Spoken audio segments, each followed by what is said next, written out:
Hello, hello. Good morning, good afternoon, good evening, and welcome to this time of interaction with Ehi Esther Ainabe, known as Transformation Ignite Tips with Ehi Esther Ainabe. So, how are you today? How are you doing? What is going on around your area? How are you faring? I want to wish you a very, very splendid time, even as we interact this time. Gather you together. Help me invite as many that you know would be needing candid talk like this, okay? Help me invite your friends, help me talk to your friends, and let's see how we can connect one with another. All right? Welcome, welcome, welcome. So, I'll just wait for more persons to join us while I try to connect. I want to connect.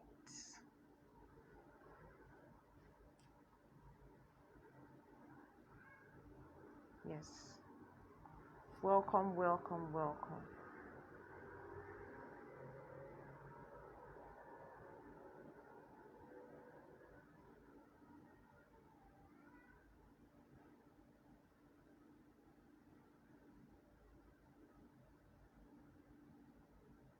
It's great to be here.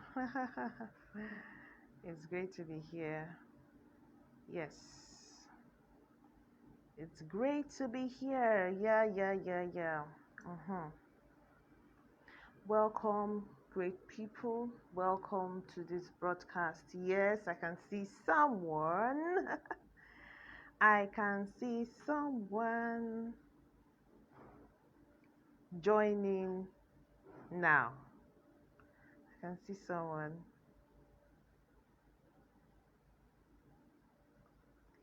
Okay.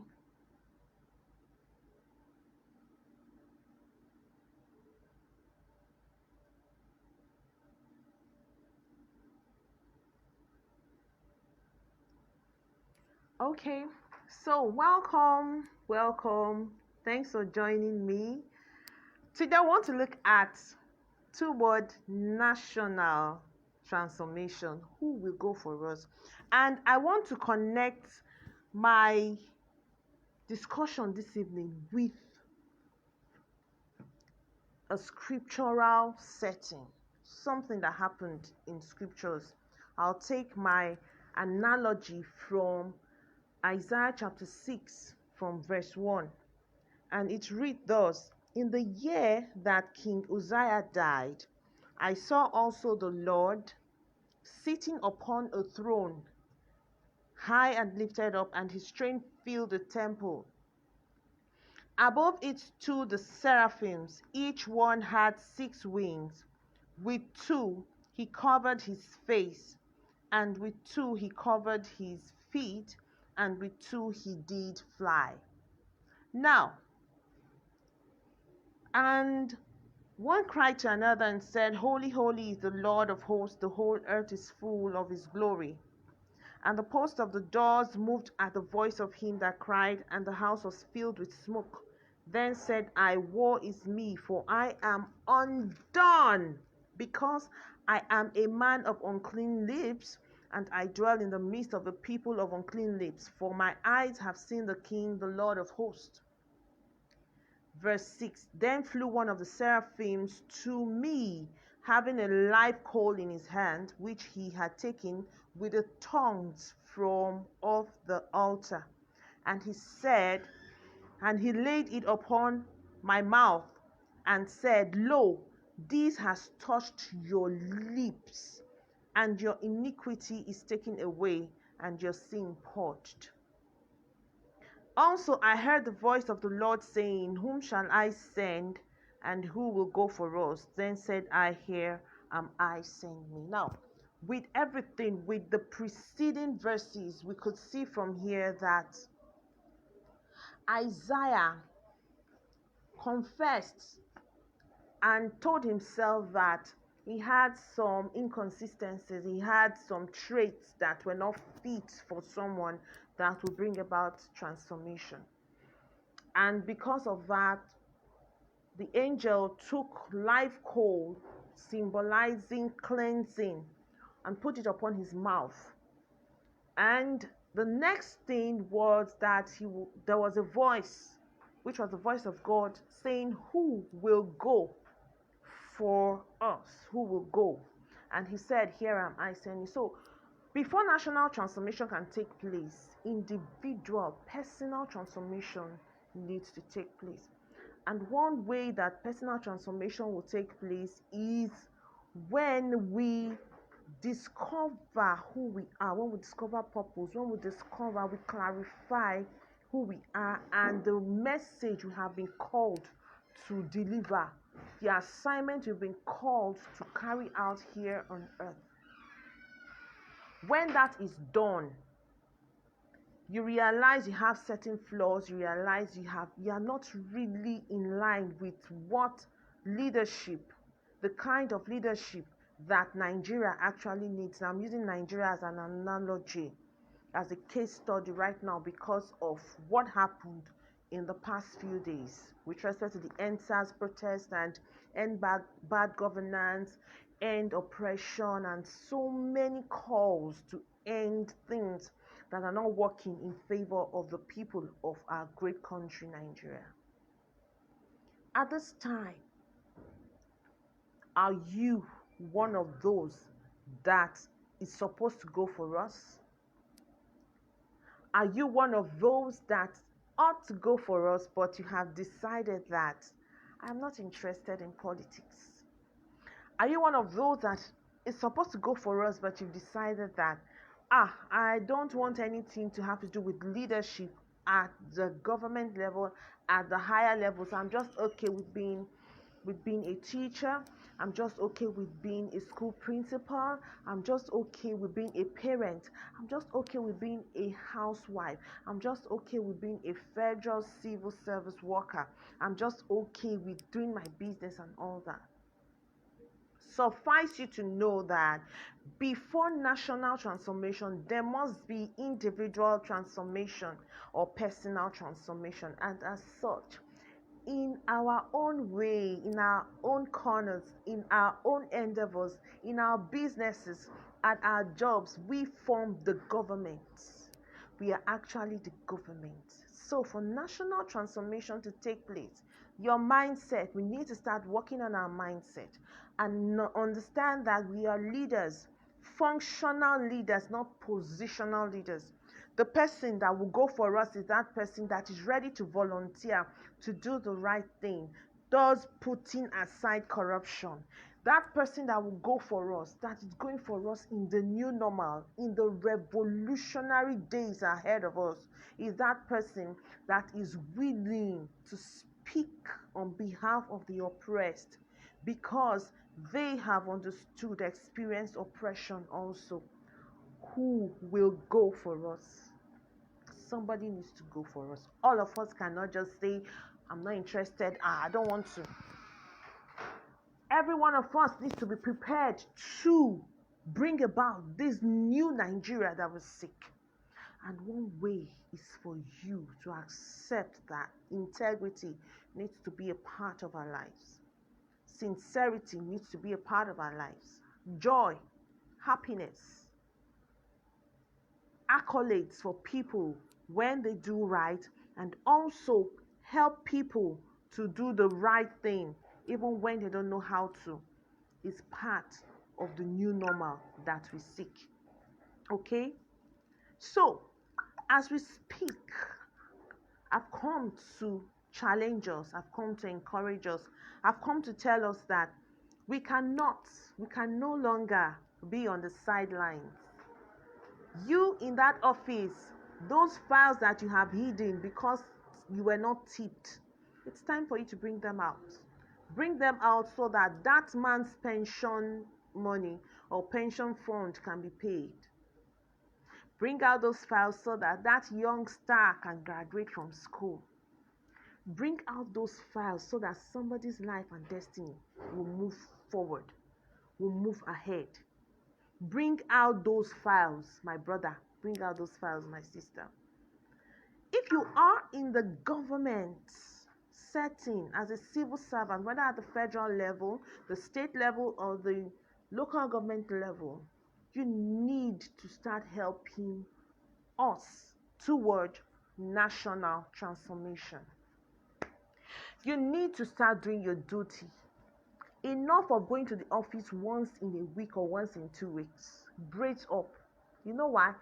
The 1 hour you're taking from that time of work, that period of work, aside your break, is telling on the national GDP. We need to start accounting for time in this country. That is the new normal. That is where the transformation is going to come from. We need to start practicing what we preach. We need to start caring beyond skills, beyond the things we say offhandedly, beyond the things we try to pretend at home. Dear husband, you need to stop being the tiger and the lion. Dear woman, you need to stop nagging so that the children that we are preparing this future for can have a better life. They can have better days ahead of them. Okay? We need to stop being the bad examples that our children don't need to see. We have our children. They learn a lot from us as adults. There is a lot of decay in the home. Dear parents, as a parent, you need to brace up. You need to brace up, oh. Really, really brace up, because you cannot leave your duty. You cannot leave training your child to the teachers. You don't want to do your duty, but whenever a teacher tries to correct your child in school, you come with a fight. Dear parents, we need to inculcate morals into our children at the home front. We need to teach them respect. We need to teach them how to love others. Thank you so much, Boma Brian Igani. Yes, we need to start accounting for time in this country. We need to. Okay? Thank you for joining me. Thank you for joining me. All right? It is high time that those of you, dear Nigerians, that are milking the poor, all in the name of grants, giving them grants. I'm talking about so-called SEM grants, Golden Breed grants, Commonwealth grant. I've heard about these grants. I've had an on-the-spot observation of these grants and all that. Please, if you know that you actually have access to these grants, get them to the grassroots. Stop collecting 25,000 for form or for registration. Stop collecting monies from people saying that these are overhead costs, knowing that these people are just trying to get by in life. This is where the change really is. We're looking for people that have a heart to help others, that are not driven by greed or by monetary gains. I'm not saying that you shouldn't appreciate or want to have money, but I'm saying that let not your love or your desire to have money be at the expense of another person's life. Every one of us deserves life. So, bottom line here is the one who is going to go for us is the one that will place value on human life. And as a country, as a people, we need to place God as first. Look at countries that place God first in whatever they do. Countries that have consideration for their fellow citizens, they always progress. So, let the love for humanity be the binding factor in all that you do. In all that you do, stop taking away people's confidence. Stop taking away people's power to lead. Stop running down others because you think you are already there. This is actually transformation. transform your mind. Transform your mind to understand that you are alive today because somebody else needs to connect with that life you have to be better. This is a call in the moment. Who will go for us? Prepare yourself for, if you don't want to go for the elected positions, you may be called for the appointed position. And in rounding up, I'd like to help us understand that I, Ehi Esther Inabe, I'm driven, I'm motivated daily by the lives of three women. I love them so much. These are the late Dora Akunyili, of blessed memory, may her soul rest in peace. I'm talking about Dr. Ngozi Okonjo-Iweala. I love that woman so much. Then also Dr. Obi Ezekwesili. These three women, each time I read through their biographies, each time I think about them and all that they're doing, especially right now, Dr. Ngozi Okonjo-Iweala. When I see what she's doing, I just know that your race, where you come from, is not a barrier. Being a Nigerian is not a barrier. Definitely some persons are going to travel outside Nigeria, but for those that will be around, for those that will come from the diaspora to help also, I tell you, we are more than enough. We can be more. Dear woman, you're not just cut out for the kitchen alone. Cook good meals, cook well. Of course, spoil your husband with good food, but also stimulate him with romantic intelligence. Stimulate him with emotional intelligence. Stimulate him with the love for growth.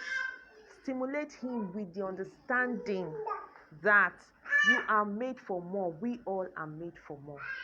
And as we do this, father, mother, children, the society will be better. Now, let me tell you something. The moment you decide you don't want to be a part of what is happening in your country, you're telling yourself that you're not interested in your security, your own security, because the more children, the more people we have on the streets who don't have homes to sleep, the more people we have that don't have jobs because somebody else is sitting on the funds that will pay them, the more people we have outside that don't have direction because of corruption, the less secure you and I will be. Do you want that? We need a secure Nigeria. And so this is a call for national transformation. Congratulations to every Nigerian that is doing all it takes to be better, to put Nigeria in the right perspective on the world map. To everyone around the world, stop stigmatizing Nigerians. To everyone around the world, stop stigmatizing Africans. To everyone around the world, stop stigmatizing blacks, African Americans. Stop stigmatizing. You know why? Because we are living beings beyond the color of our skin. What matters is the nature of our hearts, the beauty of our insides. And with this, I bring this talk, this all-involving, all-important talk to a close, telling you that you are made for more. Nigeria shall be great again. You need to be a part. Let's take responsibility. Let's take up responsibility. Let's embrace personal transformation. And as such, that is why I'm calling you. I'm inviting you to a discussion that will be taking place this week, this coming week. Just watch out for this space on my profile. You will get the updates. We want to discuss. We want to go into a discussion. This is an introduction. We want to go into a discussion on how we can fully participate as humans and as Nigerians in our own welfare. I'll be speaking based on my experience on the street during the EndSARS protest, where I met some of the finest set of human beings that God has created. To your transformation, to your greatness, I believe in you so much. I believe in you so much. Go like my page at Ehi Esther Inabe. Instagram, follow me on Instagram at Ehi Esther Inabe. On LinkedIn also at Ehi Esther Inabe. And on Twitter at Ehi Esther Ainabe. I'm gradually building a YouTube channel, and I will definitely link you with it. Until I come your way again, keep being great. Service to humanity is never a waste. Service to humanity is never a waste. And if we depend on God to help us, it's much easier to love the next person because you love yourself first. It's easier to love another person. To your transformation, keep winning. Bye bye.